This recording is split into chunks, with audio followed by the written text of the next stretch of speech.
Veliko zanimanje javnosti privuklo je otkrivanje spomen biste blaženoga kardinala Alojzija Stepinca.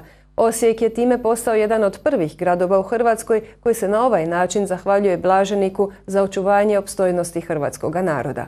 Postavljanje biste organizirano je uoči spomendana blaženog Alojzija Stepinca 10. veljače.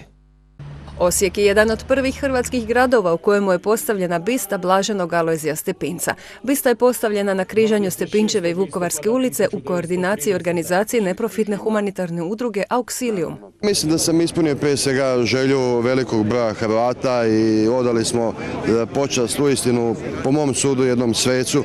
No ono što je bitno tu istaknuti, poistovjećujemo se sa našim blaženima, vjerujem i sa u buduće svetim kardinalom Stepincem. Da slično razmišljaju potvrdili su velikim odazivom brojni Osječani. Ni za Osječku gradsku upravu nije bilo dvojbe. Ovom projektu dali su svoju potporu od samoga starta. Grad je prihvatio inicijativu i ideju udruge Auxilium i gospodina Marijana Gubine, podržao da se podigne spomenik našem blaženom Alojziju Stepincu, jednom od najvećih hrvatskih sinova, a u znak zahvalnosti za sve što je učinio za opstojnost hrvatskog naroda. I Osječko-baranjska županija podržala je postavljanje blaženikove biste. Njezino postavljanje organizirano je uoči spomendana blaženog Alojzija Stepinca 10. veljače. Bio je to povod za osvrt na blaženikov život u kojemu je ostao vjeran Bogu i narodu. Kardinal Stepinac svojim životom je uistinu posvjedočio da je borac za ljudska prava i osudio je, i ne samo osudio, nego borio se protiv svakog oblika totalitarizma. Blaženikovu bistu izradio je Vid Vučak, akademski kipar iz Starog Čiča, a svi angažirani na ovom projektu, kojih je popis dug i raznolik, radili su bez ili tek uz simboličnu naknadu, kažu u udruzi Auxilium. Od danas dakle bista blaženog Alojzija Stepinca stoji na ulazu u ulicu koja nosi njegovo ime. Bista u ovom frekventnom dijelu grada, postavljena i na zahtjev građana Osijeka, simbolično potvrđuje tijesnu vezu blaženika i naroda.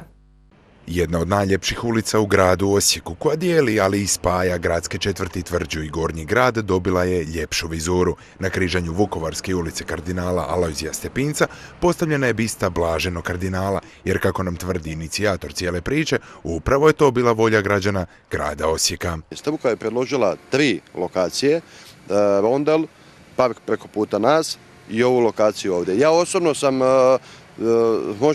možda sujetno malo, ali sam ja tražio da bude u Tvrđi Rondel i naravno da to ipak sam ja u pitanju i evo, Bogu hvala, članovi udruge Auxilium i građani Osijeka nisu i sami nisu to potvrdili, ali ovu lokaciju su potvrdili građani kroz našu anketu. U Facebook anketi sudjelovalo je gotovo 4000 Osječana, a i oni koje smo zatekli u promatranju i fotografiranju nove vizure Gajevog trga, koji se oplemenjuje gotovo iz mjeseca u mjesec, imaju isključivo riječi hvale.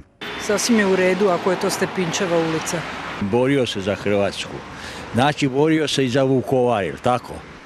Prema tome, njegovo pravo mjesto je ovdje, ulica se tako zove, a i na početku je Vukovarske ulice. Uklapa se zato što je ulica Stepinčeva, jel, pa onda logično je da bi i bilo to tu, što se mene osobno tiče. Građani su rekli svoje, a što kaže autor spomenika, čijih 35 javnih radova krasi gradove u Sjedinjenim Američkim Državama, Kanadi, Hrvatskoj. Znači imamo jedno križanje koje savršeno odgovara ovoj bisti radi vizura. Znači ovaj sam kip traži da ga se gleda, nećemo ga staviti negdje u neku nišu i da on ne komunicira s ljudima. Stepinac je bio kardinal koji je išao u narod i on je stvoren za narod. Zato ova lokacija je savršena, jer puno ljudi iz auta ga može vidjeti, i pješaci. Ova će se zgrada renovirati, jednog dana ove će breze narasti, znači razmišljalo se i o hortikulturi. Da li će kardinal Alojzij Stepinac biti postavljen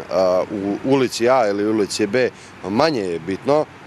Ono što je bitno je da je postavljen i da mu građani odaju počast koju je on sam zaslužio.